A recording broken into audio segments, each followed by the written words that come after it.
Welcome to Time News Studios.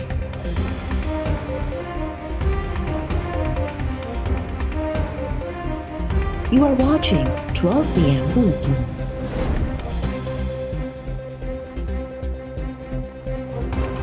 CPEC authority ordinance ख़त्म थियण बावजूदि आसिम सलीम बाजवा चीनी सफ़ीर सां छो मुलाक़ातूं करे रहियो आहे।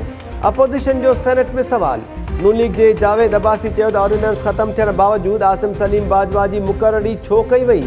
वफ़ाक़ी वज़ीर हमाद अज़हर चयो त आसिम सलीम बाजवा सीपैक अथॉरिटीअ जो चेयरमैन नाहे रहियो। हाणे सीपैक जा मामला प्लैनिंग डिवीज़न ॾिसी रही आहे। हमाद अज़हर पारां इत्मीनान जोॻो जवाबु न ॾियण ते अपोज़िशन जो ऐवान मां वॉकआउट।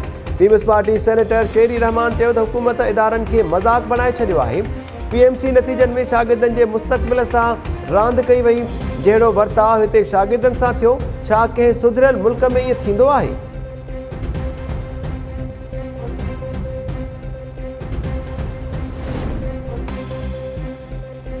हुकूमत 2018 खां 2020 ताईं क़ौमी मालियाती इदारनि खां $4.5 खरब रुपयनि जा अंदरूनी कर्ज़ वरिता।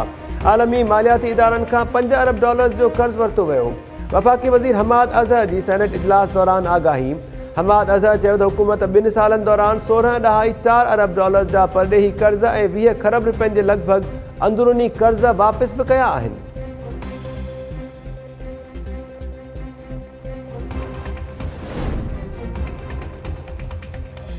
क़ौमी असेंबली जो इजलास हंगामी तौर सॾाइण ते अपोज़िशन जो एहतिजाज। नून लीग जे अहसन इक़बाल चयो त हुकूमत क़ौमी असेंबलीअ खे मज़ाक़ बणाए छॾियो।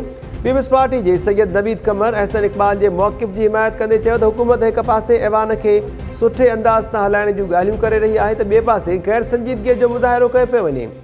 अपोज़िशन जे एहतिजाज सबबि स्पीकर इजलास जी कार्रवाई सूमर ताईं मुलतवी करे छॾी।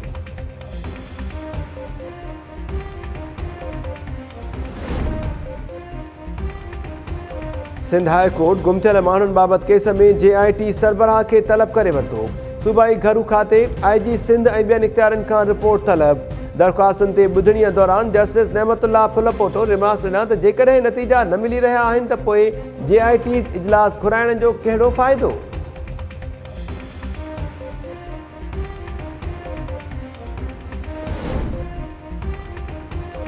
पंजाब असेंबलीअ में opposition leader Hamza Shahbaz supreme court में ज़मानत जी दरख़्वास्त वापसि वठी छॾी।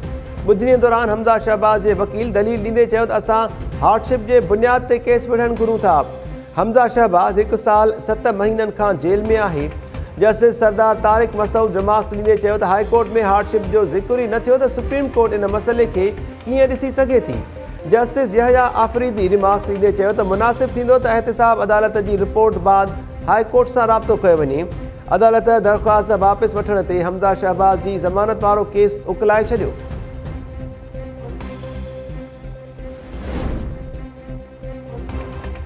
आमदनी खां वधीक असासनि वारे केस में जिस्मानी रिमांड ख़त्म थियण बैदि नून लीग अॻवान ख़्वाजा आसिफ लाहौर जी एहतिसाब अदालत में पेश। नैब एहतिसाब अदालत खां ख़्वाजा आसिफ जो वधीक 15 ॾींहनि जो जिस्मानी रिमांड घुरी वरितो।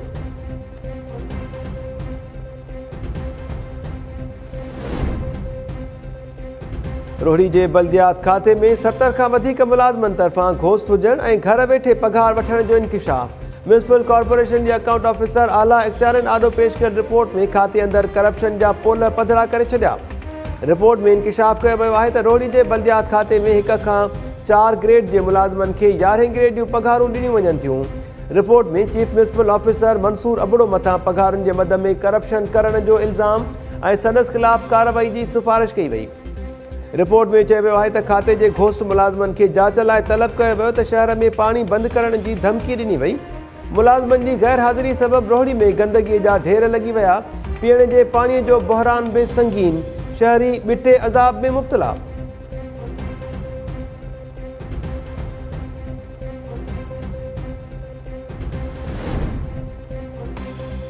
ॾुकारल ॾे थर में बुख ऐं बीमारियुनि वेघे वधीक 2 मासूम ॿारड़ा मौत जो खाज बणिजी विया। हलंदड़ महीने दौरान फौत थियलनि जो अंगु 38 थी वियो। मिठी समेत मुख़्तलिफ़ इस्पतालुनि में सहूलियतुनि जी अणहूंद जी शिकायत बरक़रार।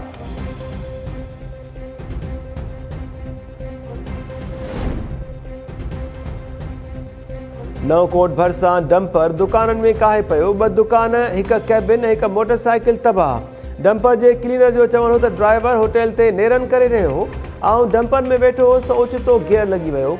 स्टीयरिंग लॉक हुअण सबबि कंट्रोल न करे सघियुसि ऐं डंपर दुकाननि में काहे पियो। मुतासिर दुकानदारनि नुक़सान जे अदाले ताईं डंपर हटाइण खां इनकार करे छॾियो।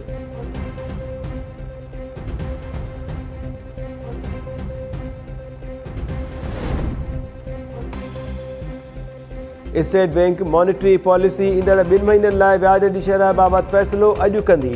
पधिराईअ मूजिबि पॉलिसी रेट 7% ऐं मालियाती शोबे जा अक्सर रेट साॻिया रखिया वेंदा।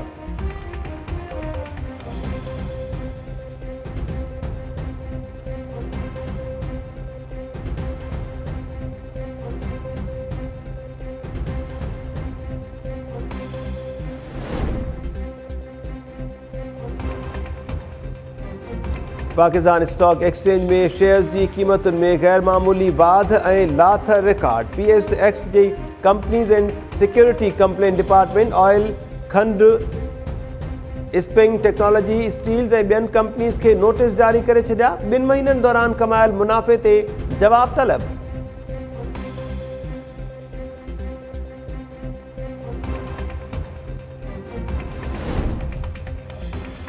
ऐं कराची जी नेशनल स्टेडियम में क़ौमी क्रिकेट टीम की प्रैक्टिस। हसन स्क्वायर का नेशनल स्टेडियम वेंदड़ रोड ट्रैफिक लाइ बंद। ट्रैफिक पुलिस के तर्जुमान जो चवण है त टीम की प्रैक्टिस दौरान कारसाज, हसन स्क्वायर, डालमिया ऐं न्यू टाउन का स्टेडियम ॾांहुं वेंदड़ रस्ता बंद रहंदा।